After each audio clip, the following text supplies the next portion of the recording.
have the storm catchments that are going down into the garden, and then we have one over here that's going into the basement, and then this one that's going down into the floor, this kitchen sink with the waste pipe that's going into the floor.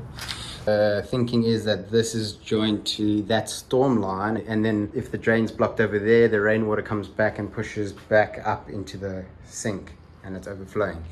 We'll put the camera down just to double check that. I've drilled a hole. You can see there's already roots growing up the line, going down the line.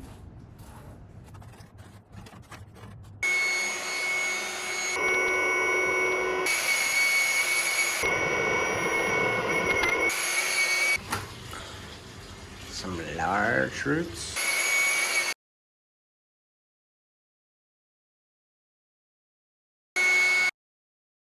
Yeah, you see every time I come out, and